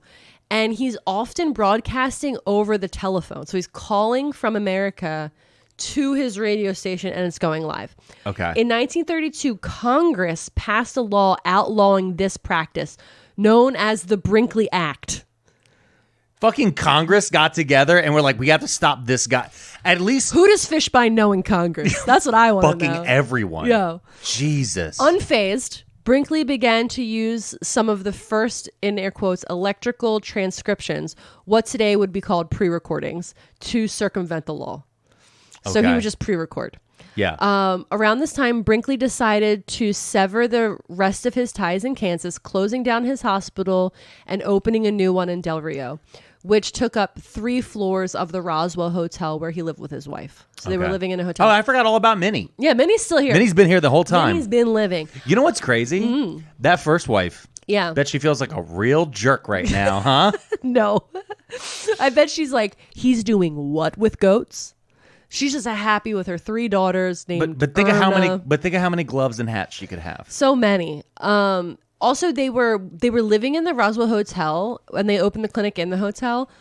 But the whole time they're like building this big mansion. There's like a big mansion. Yeah. But they're in living Del in a Rio. hotel. Yeah. And I looked it up because I want to see who lives there now. It's considered a historic site, which is so funny. It's a historic site. And like some really rich people live there. It's worth like millions of dollars. It's so big. Really? Mm-hmm. Oh, wow. In 1934, Mexico. The house that Goat Balls built. Mexico revokes Brinkley's broadcasting license. Shut the fuck up. Where's it going to go now? The result of a pressure from the United States. Soldiers from the Mexican army arrive at the station's doorstep to shut him down. Okay. Yo. Fishbein knows everyone. Fishbein does know everyone. Yeah. Though Brinkley continues to perform the occasional goat gland transplant, in Texas, his practice shifts mostly to performing slightly modified vasectomies and prostate rejuvenations, for which he charged about $1,000 per operation. Okay, again, $2,100 today. Yeah. And prescribed his own proprietary medicine for aftercare. His business, fueled by radio advertisements and speeches, continued to thrive, and he opened another clinic in San Juan, Texas, specializing in, guess what? The colon. Oh, he's moved Enemas, on. baby. Enemas. We're in it. Enemas round 2. By 1936, Brinkley has amassed enough wealth to build a mansion for himself and his wife on 16 acres of land. Okay. He had a stable of over a dozen Cadillacs, a greenhouse, a big fountain with a garden with 8,000 bushes, exotic animals imported from the Galapagos Islands, a swimming pool with a 10-foot diving tower. Okay. He was living high in Del Rio until 1938. A rival doctor began cutting into Brinkley's business by offering similar procedures much more cheaply. Of course. We called it. Of course. Of course. Because it's all bullshit anyway. So why? Listen, this guy's doing what? All right, I'll knock $100 off it. Yeah, I'll do it for $100 less. Oh, he's how much is he charging? $1,000 to put a goat ball in you? I'll do it for 500. $500. Half. I would have $950. Half. I'd do $950. See? I would just. I'm going to get more customers than you because I'm going to go even cheaper. No, I'm saying though, because you're assuming there's now 3 of us Yeah. in business. I'm just saying if it's one-on-one, Yeah. I'm gonna whatever the highest price is, I'm gonna cut it down. I'm gonna be in a van down by the river. I'm ruining your time, cutting everybody's ankles out from them. Yeah, yeah. So, Del Rio gets pissed because Okay. there's competition in the goat ball market. Okay, Yeah. he goes to the city of Del Rio, and he's like, "You know how much I've done for you, right? Yeah. Like I'm bringing all this economy, all these jobs, blah blah. You need to put this guy out of business." So John Romulus is like, that guy's a quack. Yeah, exactly. And Del Rio, the city, refuses to put the competitor out of business. Yeah, because they're like, dude, what the fuck are you talking about? What do we care? We're the goat ball capital of the world now. Brinkley closed up shop and reopened in downtown Little Rock, Arkansas. Okay.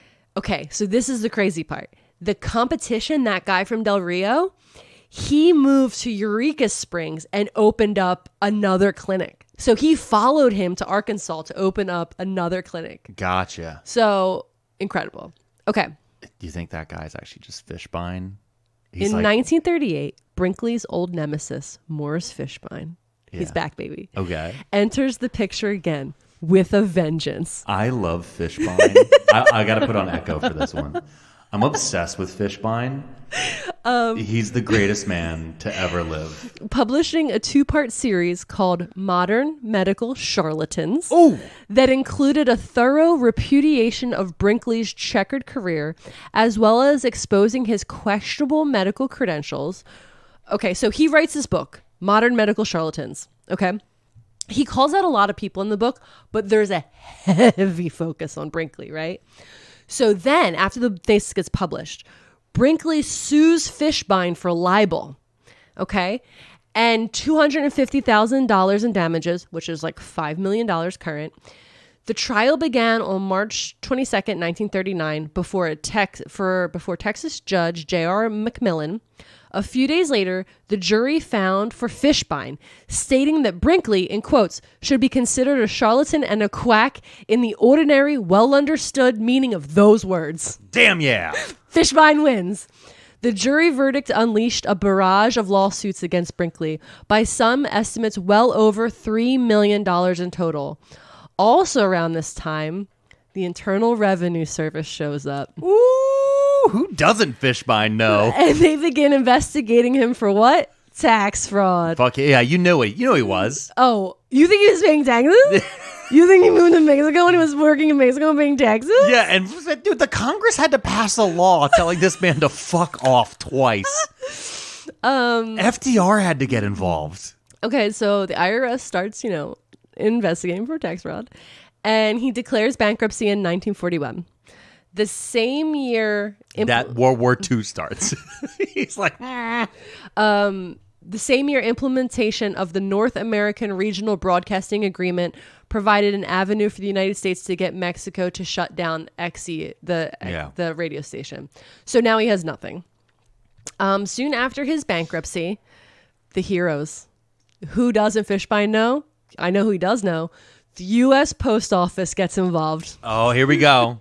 I miss these guys. The postal inspectors Honestly, are here, baby. I miss the old days. I miss the old days of post cops just walloping these motherfuckers. Because this is what happens when you let these rich capitalists with FedEx and UPS mail people shit. They can mail them whatever. Mm-hmm. Back in the day, you used to only be able to go through the USPS. And they got angry, aggressive Postal Service police officers. And those men do not sleep. Their marriages are all faulty. They drink heavily and they pistol whip people. So I don't think we're a pro-cop podcast. We're not. We're not. Service... ACAB. All right. Yes, ACAB. But the postal you gotta fuck up real bad to have postal cops at you because they know your address. Yo, what? Okay, so the post office starts investigating for mail fraud. Okay, because again, he's mailing all these supposed medical things through the mail. At this time, once the U.S. Post Office postal inspectors start looking into him, investigating him, he's actually getting sick. He has 3 heart attacks concurrently. Okay. And then has to have one of his legs amputated due to poor circulation. Oh. Should get a goat heart. On May 26th of 1942, Brinkley dies. Oh, good. Penniless. Hey. Of heart failure in San Antonio. I love that. The mail fraud case never went to trial because he died. And he was buried in Forest Hill Cemetery in Memphis, Tennessee. Famously where Elvis is buried. Oh, okay. In early 2017, okay, so when obviously Minnie still loves him, and she had gone all out for his grave, and there was this big bronzed wing angel above, a huge bronze angel on his what's it called? The thing. His gravesite. The stone. Yeah. So he has a big angel up there, right? In 2017, it was cut off and stolen. Now, really? There was a big thing in 2017. There was a bunch of robberies in Memphis cemeteries.